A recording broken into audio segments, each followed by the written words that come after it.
Last week we told how George Caitlan had begun his working life as a lawyer. However, he was not happy with this work. He gave up the law and began painting, first in Philadelphia, Pennsylvania, and later in New York City. He became a successful painter. He painted large and small paintings of people.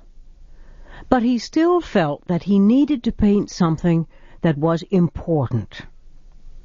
George Caitlan decided to paint Native Americans after he saw a delegation of Indians on their way to Washington, D.C. By the year 1830, he had traveled to St. Louis, Missouri. From there he traveled north into lands that few white Americans had ever seen. It was here that he met the first of the many American Indians he would paint. George Caitlan left many letters telling about his travels.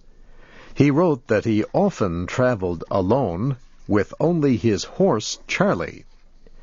He carried his painting supplies and enough food for a few days. He also carried a rifle for hunting. Between 1830 and 1836, Mr. Caitlan made 5 trips into areas of the West that were considered unexplored Indian country. He traveled many thousands of kilometers and visited 50 different tribes. George Caitlan painted almost everything he saw. He painted pictures of unusual land that no white person had ever seen before. He painted Native American men, women, and children. He painted their clothes, weapons, and villages. He painted the people taking part in religious ceremonies, dances, and the hunting of buffalo. He often painted 3 pictures in one day. George Caitlan tried to capture in paint the Native American people and their culture. For example, he painted many pictures of Indians playing a ball game. The game is played with a stick that has a small net at one end. The net is used to control the ball. This Native American game is still played in the United States and other countries today. It is called by the name the French gave it, lacrosse. George Caitlan also kept records of the people, places, and events. Most of his paintings include the names of the people and when they were painted. George Caitlan began to have deep feelings about the people that he painted. He learned a great deal about them. He learned that they were honest, they were intelligent, they represented different cultures that had great value. George Caitlan believed that many of the men he painted were great leaders in their own culture and would have been great leaders in any culture. He believed the Native American Indians were people of great worth.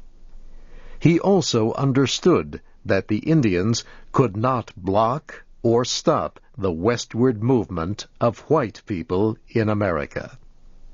He believed that the American Indian would quickly disappear. George Caitlan put together a collection of his many paintings. He called the display George Caitlan's Indian Gallery. He began showing the paintings in many cities in the United States. He also gave long speeches about the Indians he lived with. He told those who came to his talks that he had never felt afraid while living in Native American villages. He said no one ever threatened him or stole anything from him. He tried to make people understand what a great people Native Americans were. He said huge areas of the country should be left for Native Americans to enjoy life as they always had. Many people criticized George Caitlan. Some said the people in his pictures did not really look as intelligent and brave as he had painted them. They said the religious ceremonies he painted were false, and that Indians did not really have ball games. Some critics said George Caitlan had invented these people. The critics made George Caitlan angry. He began to seek white Americans who had traveled in Indian country. He asked army officers, fur traders, and others to sign documents that said the people and events he painted were real. The critics stopped saying his paintings were a lie. George Caitlan took his collection of paintings to Europe. He also took many objects made by American Indians. The George Caitlan Indian Gallery was popular in London, England, and in Paris, France. French art experts praised his paintings. His paintings and speeches were popular. Many people paid money to visit his Indian gallery. But he did not earn enough money. He soon had financial problems. Mr. Caitlan returned to the United States. There were about 500 paintings in his Indian gallery. He offered to sell them to the Smithsonian Institution in Washington, D.C. Several people worked to have the United States government buy the paintings for the Smithsonian.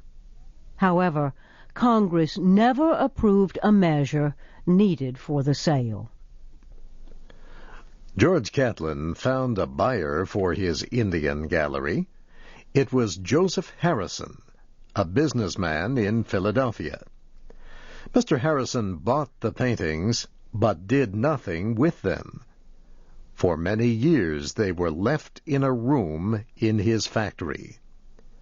Mr. Caitlan was able to pay most of his debts from the money he earned by selling his paintings. He began painting again. His new paintings were displayed at the Smithsonian Institution's famous building called the Castle.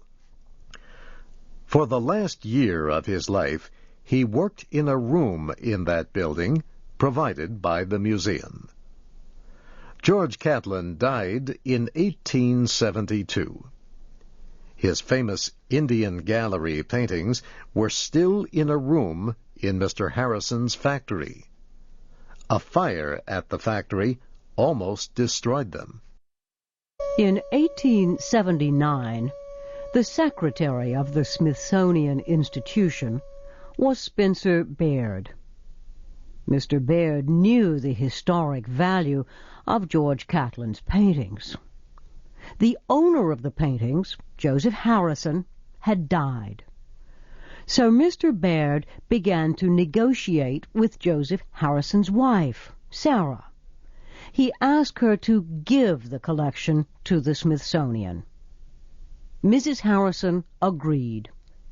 She gave George Caitlan's famous Indian Gallery to the Smithsonian. The gift also included many Indian objects that Caitlan had collected. These included maps, books, letters, and other papers that told George Caitlan's story. Sarah Harrison's gift was one of the most important ever received by the Smithsonian. For more than 125 years, the public has been able to see George Caitlin's paintings. Art critics, art students, and Western history experts have studied and examined them. Today, George Caitlin's Indian Gallery is on display at the Smithsonian American Art Museum's Renwick Gallery. The paintings have been carefully cleaned for this event. They look new and fresh, as if they were painted recently. Many of the objects that appear in his paintings are also on display: an Indian chief's war shirt, a child's bed, bows and arrows, shoes. Art experts have praised and criticized George Caitlin's work.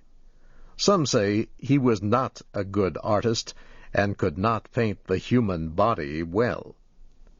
Others say this is because he painted very quickly. Most critics say his paintings of people's faces are beautiful. They seem alive and real.